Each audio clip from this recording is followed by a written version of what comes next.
Emily, gusto mo bang sumama sa piyesta? Inimbitahan ako ng kaibigan ko, sabi niya libre daw ang pamasahe at marami raw kainan at inuman doon. Tapos, ang sabi pa niya, maraming lalaki daw sa event. Teka, sino ba yung friend mo na yan? Kilala ko ba siya? Ah, hindi pa. Bagong ka-work ko lang siya, pero mabait naman siya. Ang pangalan niya si Clara. Napakabait at sweet na babae at mukhang mapagkakatiwalaan. Ah, sama ka. Sure ka ba dyan, Daph? Naman eh. Mag-aaya ba ako kung hindi? Saka malapit to sa Tagaytay. Ang sabi niya, after ng piyesta, pwede raw tayong mamasyal sa Tagaytay. Sige na nga, sasama na ako. Iyon ang isa sa pinakamalaking pagkakamali ko sa buhay ko, ang sumama sa kaibigan kong si Daph doon sa aya sa kanya ng kaibigan niyang si Clara sa isang piyesta malapit po sa Tagaytay. Hello po sa inyo. Ako po si Ika, gusto ko sanang magbahagi po ng kwento na nangyari noong taong 1992. Nangyari po ito sa May Luzon, sa Cavite, malapit sa Tagaytay, at hindi ko na lang po sasabihin kung anong eksaktong lokasyon, pero magbibigay po ako ng mga palatandaan. Kagaya po, inaya nga po ako nung kaibigan kong si Daph. Actually, best friend ko po ito.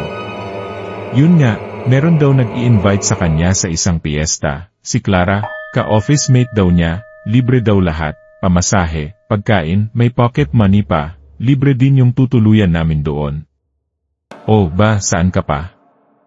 Makakapagbakasyon ka na sa Tagaytay, makakagala, makakakain, makakainom, makakaoras ng mga lalaki, tapos wala kang gagastusin. Kaya ang lola mo napapayag. Pero ang pinaka nagpapayag talaga sa akin noon ay yung lugar po na Tagaytay kasi dream destination ko po yan. So yun na nga po, nag-file kaagad ako ng leave, 1 linggo nga, yung leave ko na approve naman yon at mabilis pong lumipas yung mga araw. Yun na araw na po ng alis namin papunta po ng Cavite, first time ko rin din ma-meet si Clara noon. Maganda siya, mabait, kalog din kagaya ni Daph. Kaya siguro siya nagustuhan ng kaibigan ko kasi halos parehas kami ng ugali. Nag-rent pa nga talaga siya ng van, at yung van na yon kami lang po yung sakay liban doon sa driver na nirentahan din niya. O ba, ganun po talaga kabongga si Clara. Siya po yung bastos noon, para lang masama kami ni Daph, mabilis naman po kami nagkapalagayan. Buong biyahe, kwentuhan lang kami ng kwentuhan. Ang saya niya pong kasama, at kahit nga stopover, pinapakain niya rin kami. Nag-i-inspire. Makalipas po ang ilang oras na biyahe, nakarating na rin po kami sa probinsya po ng Cavite. Nadaanan na rin po namin yung Tagaytay, pero base kay Clara, kapag pauwi na lang daw kami dumaan dahil kinabukasan daw kasi piyesta na, at sa mga oras na yon, gabing-gabi na rin, kaya kailangan na roon naming makarating doon sa lugar nila. Nilagpasan po namin ang Tagaytay City. Amis na amis naman ako sa ganda noon, dumaan kami ng silang hanggang sa ang huli kong natatandaan Alfonso na raw yung lugar na yon.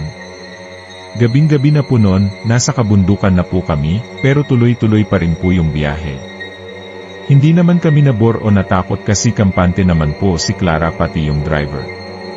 Marami kaming nilikuan, marami ring inakyatan, hanggang sa napansin ko na lang raw road na po yung dinadaanan namin. Taas-baba pa rin po, liko-liko, puro puno po ang kapaligiran. Nababahala man, hindi ko yun pinahalata sa mga kasama ko. Makalipas pa po ang siguro mga 1 oras, narating na rin po namin sa wakas ang lugar nila Clara. Yung lugar po na yon, masasabi kong esta naman po na baryo. May mga bahay na gawa sa kahoy, may mga bahay na gawa rin sa bato, may malalaki, may maliliit. Meron naman pong linya ng kuryente, meron din linya ng tubig, may mga kayayong mga tao, meron din mahihirap. Pero ako na po ang nagsasabi sa inyo, napakaliit po ng lugar na yon, ngunit nakakamangha kasi pagbaba po namin, sinalubong kami ng mga tao doon. Partikular kaming dalawa ni Daph, sinuotan pa kami ng kwintas na bulaklak, tapos tuwang-tuwa sila sa pagdating namin. Hindi nga namin maintindihan ang lengguwahe nila, na base naman kay Clara, wini-welcome daw kami ng mga tao, mapabata, matanda, lalaki, babae. Ang saya po na nakikita kami, tuwang-tuwa naman kami kasi akala mo mga artista kami. Gabing-gabi na po, hinatid naman nila kami sa isang bahay na base kay Clara. Isa raw yun sa mga bahay nila, doon na daw kami magpahinga. Ikaw ba, Clara? Saan ka ba matutulog? Naku, kailangan kong umuwi sa amin eh. May kailangan pa akong gawin. Pasensya na at hindi ko kayo masasamahan ngayong gabi ha, pero huwag kayong mag-alala, bukas ng umaga magkikita rin naman tayo. Napao na lang kami kay Clara noon matapos niya kaming iwan doon sa bahay na yon. Nagulat kami ng maya-maya, may nagdatingan pong mga tao, may daladalang mga pagkain, lechon baboy, mga kung ano-anong putahe, saka syempre, kanin. At sa gutom naman po namin ni Daph, talagang napakain kami. Pas muna, kako, ang diet noong mga panahon na yon. Kain muna kami. Matapos naman pong kumain, naglakad-lakad muna ako doon sa loob ng bahay, pampatagal ba para matunawan din. At habang naglalakad at napasilip sa mga bintana, nagtataka ako sa mga taong nakikita ko sa labas kasi may mga taong nakatingin, para bang inaabangan nila kami o para bang binabantayan. Nakangiti silang lahat, tuwang-tuwa, pero that time, iba na po yung napapansin ko sa mga nila, ang creepy na po. Pero kahit na ganon, pinaliwanag ko na siguro ganoon lang talaga sila, wala naman din silang ginagawang masama sa amin. Matapos po noon, nagpahinga na rin po kami ni Daph, nakatulog naman kami ng maayos at pagmulat ko po ng aking mga mata, laking gulat ko nang sa tabi ko po doon sa may upuan, nagulat ako nang nandoon na po si Clara, nakangiti, nakatingin sa akin. Naalimpungatan ako, napabangon at napatili ako ng bagya. Nagising naman si Daph, tinanong kung ano bang nangyari sa akin. Tinuloy ko naman si Clara. Naku, nagising ko ba kayo? Pasensya na ha. Hindi ko sinasadya. Girl naman, nakakagulat ka. Ano ba naman kasing ginagawa mo dyan sa tabi namin? Hinihintay kayong magising. Piyesta na kasi, simula na ang kasiyahan. Nawiwirduhan na kami kay Clara noon, pero dinedma lang namin ni Daph. Nagbihis kami, nag-ayos, tapos kumain na rin. After noon, idinala kami ni Clara, nilibot namin ang buong baryo. May kalakihan din pala ito. Nalimutan naman namin yung pagiging weirdo niya kasi nag-enjoy kami, at kagaya noong gabi, welcome na welcome pa rin kami sa buong lugar. Sa bawat bahay na napapasukan namin, may mga nakakain kaming handa, masasarap magluto ang mga tao doon. Kahit pare-pareha sila ng handa, iba-iba ang lasa, may kanya-kanya siguro silang mga recipe, kaya kami po ni Daph, enjoy na enjoy talaga. Mabilis pong lumipas yung mga oras. Pagsapit po ng gabi, mga 6 PM ng gabi, dito na po nagbago ang lahat. Sa mga pagkakataon na yon, napapansin ko na po na yung mga tao, iba na po yung ngiti nila sa amin. Yung ngiti nila, para bang may galit, para bang may gigil. Kung minsan pa nga, nahuhuli ko silang napapadala. Kapag nakikita nila kami, para ba silang natatakam. Ngunit kahit na ganoon, todo bigay pa rin sila ng pagkain, mababait pa rin naman sila, pero ewan ko, ibang-iba na talaga yung pakiramdam ko noon. Tapos si Clara, pilit kaming pinapakain kahit busog na kami. Bumalik kami sa bahay na tinuluyan namin, at pagdating namin doon, may mga nakahanda na pong mga damit. Lee, Daph, suotin niyo yan. May party pa tayong pupuntahan. Party? Hindi pa ba tapos yung piyesta? Naku, magsisimula pa lang ang tunay na piyesta. May magaganap pa. Wow, ang bongga naman dito. May program ba? Meron. At dahil kayo ang bisita namin, kayo ang bida. Naku, huwag mo kaming pakantahin ha, o kaya naman sayaw. Naku, hindi namin gagawin sa inyo yon. Pero sigurado ako, mag-enjoy kaming lahat sa gagawin nyo. Mabuti pa, suotin nyo yan. Babalikan ko kayo mga 8 o 9 yan. Magpahinga na rin muna kayo ha, may mga ipapadala pa akong pagkain. Kumain lang kayo ng kumain, okay? Hoy, busog na kami. Papakainin mo pa. Ano ka ba? Minsan lang to Kumain lang kayo ha, padadalhan ko pa kayo ng lechon. Tumatanggi kami, pero hindi naman kami sinusunod ni Clara. Nagpadala nga siya ng lechon, at sa pagkakataon na yon, isang buo pa talaga, yung tipong bagong luto. Kaya kami naman ni Daph, kahit medyo busog pa noon, kumalam agad yung tiyan. Kumain kami ng kumain. Bahala na ako, kahit masira ang diet, masarap pa naman kasi.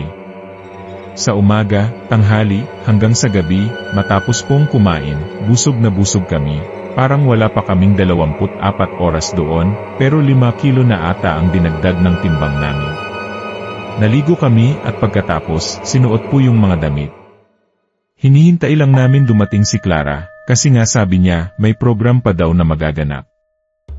Maya-maya po, bumukas ang pintuan sa may likuran ng bahay. Nagtaka kami kasi hindi naman kasi dumadaan si Clara doon. Sino ka? Pero ilang saglit lang, namukaan po namin yung pumasok. Bumungad sa amin si Christopher, yung driver po ng van na sinakyan namin. Anong ginagawa mo rito? Kailangan nyo nang umalis, Daph. Anong pinagsasabi mo? Nasa alanganin ang buhay nyo. Makinig kayo sa akin kung gusto nyo pang mabuhay. Christopher, nagda-drugs ka ba? May balak na masama si Clara sa inyo. Kakainin nila kayo ang magiging handa sa pangyayaring ito. Nagkatinginan kami ni Daph, tapos nagkatawanan. Anong pinagsasabi ni Christopher? Baka lasing ililang.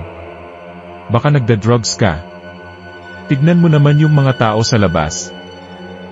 Yung mga mukhang yan, masasama. Sumilip ka, silipin mo sila. Ngunit nang silipin namin ni Lorena yung mga tao sa labas, kagaya ng una, nakangiti sila. Pero iba na. Ang itsura nila, parang mga halimaw. Matataas ang tenga, itim ang balat, mahahabang muso, matatalas ang mga ngipin, at ang pupula ng mga mata. Sisigaw ng asa na kami ni Lorena, pero natakpan ni Christopher yung mga bibig namin. Huwag kayong sisigaw kung gusto nyo pang makauwi sa pamilya nyo. Anong nangyayari? Hindi nyo ba napapansin? Kaya nga kayo pinapakain ng pinapakain, dahil pinapataba nila kayo para makain nila. Aswang si Maya, aswang ang mga tao dito sa baryong ito. At sa mga sinabi ni Christopher, agad kaming naniwala. Nasa harapan na namin ang engkanto ng kababalaghan. Pero kung alam mo mga aswang sila, bakit mo pa kami dinala dito? Bihag nila ang mga kamag-anak ko. Sinabi nilang buhay pa ang mga ito, pero napag-alaman ko kanina na pinatay na rin sila. Tatakas na nga sana ako, pero naalala ko kayo. Ayokong may ibang matulad pa sa mga kapamilya ko. Kaya kung gusto niyong makatakas, sumunod kayo sa akin. Sumunod kami kay Christopher. Lumabas kami doon sa may likuran, sakto puro puno ang meron doon. Sunod lang kami ng sunod kay Christopher, nagtiwala kami sa kanya. Ngunit nagulat na lang kami nang bigla kaming makarinig ng mga sigawan ng mga aswang. Bilis! Takbo! Kahit napakahirap ng daanan, tumakbo kami. Bahala na kung magkandada pa, kung magkasugat-sugat dahil sa mga sanga. Ang gusto namin noon, mabuhay. Nakikita namin sa likod yung mga humahabol na aswang. Mabuti na lang, kahit nakakatakot sila, hindi sila ganon kabilis. Makalipas ang ilang sandali, tumambad na po ang kalsada, at naroon na po ang van na sinakyan namin. Agad kaming sumakay at pinaandar agad ni Christopher. Madilim noong mga sandaling iyon, pero sa tulong ng sinag ng buwan, nakita naming nagbabaan mula sa bundok yung mga aswang. Nakita pa namin si Maya, galit na galit, tinuro kami. Huwag kayong mag-alala, hindi sila makakahabol sa atin. Mababagal na aswang ang uri nila. Ligtas na kayo. Sa mga sandaling iyon, iyak po kami ng iyak, si Christopher, kami rin. Iyak ng iyak. Hindi namin nakalain na ganoon yung mangyayari sa amin. Bakasyon at pagsasaya lang naman yung hanap namin, pero ganun pala ang mangyayari sa amin. Noong una, dumaan kami sa Cavite ng nakangiti. Noong mga sandaling iyon, dumaan kami sa Cavite ng nakasimangot, umiiyak, malungkot. Hindi naman kami pinabayaan ni Christopher. Hinatid niya kami hanggang sa Maynila, at ang payo niya sa amin, huwag na kayong bumalik ng mga trabaho ninyo, baka balikan kayo ni Maya. Hindi siya sigurado, pero may posibilidad yon. Kami naman po ni Lorena, kahit magaganda ang mga trabaho namin, nag-resign na po kami. Hindi na namin tinaya ang mga buhay namin. Nakakatakot. Mula din naman noon, hindi na nagpakita si Maya doon sa trabaho nila. Pero mabuti na rin yun. Nakakatakot naman kasi talaga. Tungkol naman po kay Christopher, ang huling kita po namin sa kanya, yung madaling araw na hinatid niya kami sa kanya-kanyang bahay. Mula noon, nagpaalam na rin siya. Bukod sa payo niya na wag na kaming babalik ng mga trabaho namin, ay huwag na rin daw kami munang babalik ng probinsya ng Cavite, dahil sa paligid, marami daw mga aswang doon, mga nagpapanggap lang na lokal, pero ang hindi mo alam, naghihintay na ng pagkakataon para biktimahin ka. Hanggang dito na lang po ang kwentong ito. Sana po nagustuhan nyo.